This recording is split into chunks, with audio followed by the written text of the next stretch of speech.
The Lake of Tears. I am quite sure that you have cried before. We all cry every now and then. There are all sorts of different reasons for it. Sometimes we cry because something hurts, and other times because we are sad. Some people cry from laughing too hard, while others are so suddenly happy that they cry with emotion. Whenever we cry, our eyes are full of tears that roll down our cheeks, and it feels as though they will never stop. Have you ever wondered where all those tears roll to? Have you ever found a single tear anywhere after you finished crying? You can find every other drop of water again, but a tear? Well, then I shall tell you this story. It is the story of a great, secret lake that has a very special purpose. It happened like this. Many, many centuries ago, there was only fresh water on our planet. This water was good for the trees, for the animals, and for the people. We didn't need anything else, or so Mother Earth must have thought.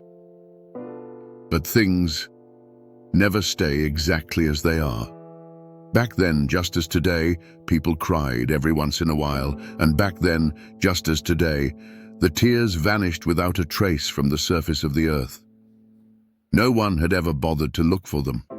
Once someone had stopped crying, they felt much better and hardly remembered the tears they had shed. One day a troll noticed this and thought to himself, "One day, these tears will be useful for something. It would be such a waste." And so, he began to collect all the tears that were cried. No one wanted them anyway, so no one would notice if he took them for himself. Trolls live for a very, very long time, you must know. And so it came to pass that the troll who collected the tears soon, well, after a few hundred years, had gathered a huge lake.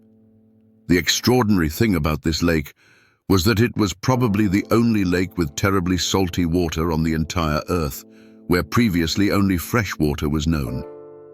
The troll collected and waited patiently. Eventually, his hour would come. And indeed, that hour arrived. It happened like this. The seas, the lakes, and the many rivers of the earth were all connected in one way or another. The great clouds lifted the water from the sea and let it fall as rain over the meadows, fields, and forests. From there, the water ran into the lakes and rivers. The rivers in turn flowed into the sea, a simple cycle. And then there were problems. From one day to the next, the sea had become opaque. This was a terrible thing for such a vast ocean, for the poor whales who could no longer see anything either began to bump into each other. Sometimes they bumped into one another, but sometimes into small islands or boats. The anglers were fishing in murky waters. Mr. Octopus could no longer find Mrs. Octopus. Soon, it was utter chaos. No one knew which school of fish they belonged to or where their coral reef was anymore. A dreadful business. King Neptune, the ruler of the seas, was at his wits' end. He had never experienced anything like this in his entire aquatic kingdom. Complaints piled up and more fish went missing. They couldn't be found, remained lost, or turned up in places they didn't know at all. It was as if one had to swim through milk. Nothing could be seen, as if in a thick fog. It took a while before the cries about the murky sea reached the troll's ears. "Now my hour has come," he said to himself, rubbing his hands together, and set off to see King Neptune to offer his services. He buckled his belt, prepared a rucksack with some provisions for the journey, and did not forget to fill a glass bottle with some water from the Lake of Tears. Oh, what a joy this will be! I shall certainly be able to help the King of the Seas, and for that I shall become famous, and everyone will know my name as the Savior of the Oceans. So thought the troll on the long path to King Neptune, and he was in the best of moods, which you should know is quite rare for a troll. He came to a headland that stretched far out into the sea. The milky waves crashed against the rocks and made a tremendous noise.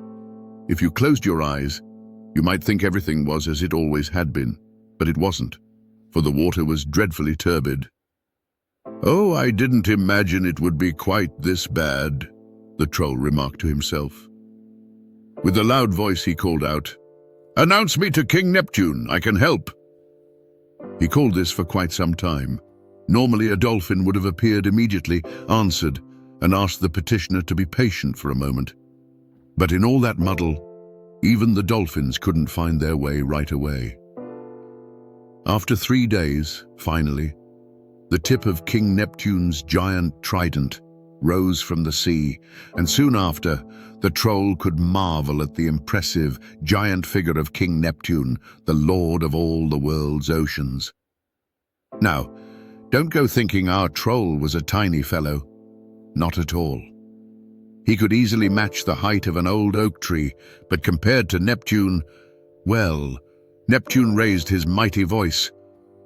"I am told you wish to speak with me, that you could help. Help with what?" "Well, I might just have the solution to your water problem." In an instant, King Neptune became a good deal friendlier towards the troll. "Oh, I see. Well, I am curious then, because so far no one has come up with a sensible idea, and the matter is truly vexing.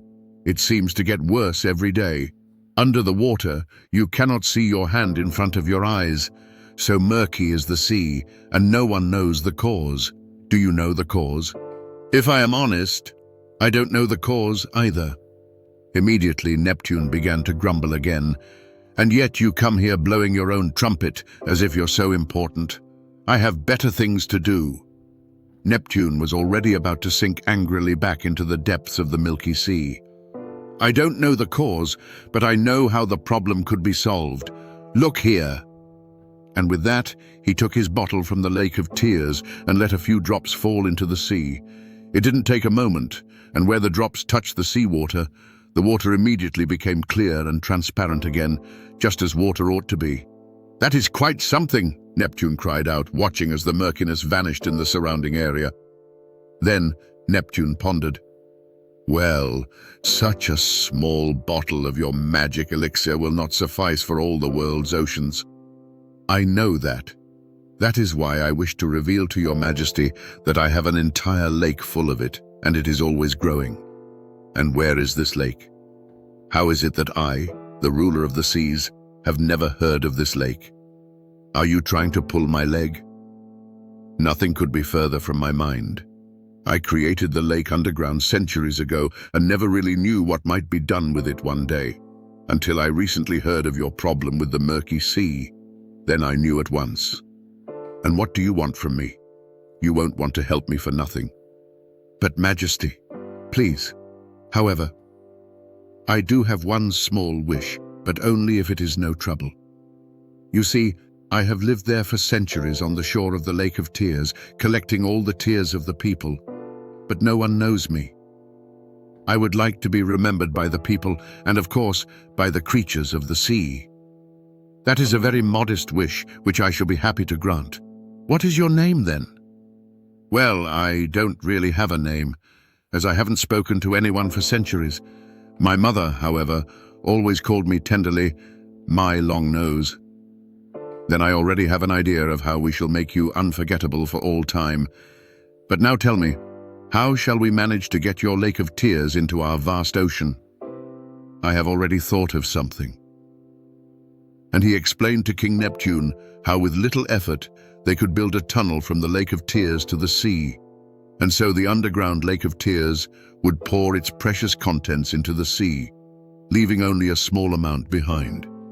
The tears of the people would continue to be collected, and if it should ever be necessary again, the Lake of Tears could always give a little more to the great ocean. In King Neptune's realm, there were fish called moray eels, who were true masters at digging tunnels and galleries. King Neptune instructed them, following the directions of our troll, to dig a passage between Neptune's kingdom and the Lake of Tears. Soon, the Lake of Tears emptied almost entirely into the tunnel and flowed into the oceans of the world. The sea was soon clear and wonderfully blue again, though unfortunately, from that moment on, it had a salty taste. So you see what tears are good for. They can even save the seas. Now you will surely want to know what King Neptune did to fulfill our troll's small wish. Well, up in the north in Friesland, there was a small island that did not yet have a name. To this island, the king of the ocean henceforth gave the name Langaness. If anyone were to ask why this small island bore that name, they were told that there once lived a troll with that very nickname, and that this troll had helped King Neptune to save the world's oceans. In any case, the seas have never been murky since that time. Oh, you still want to know what the cause was, why all the seas had become murky?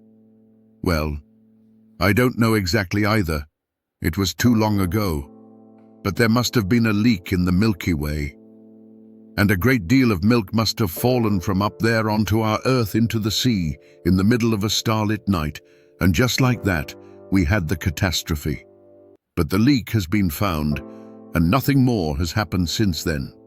So, we can fall asleep peacefully.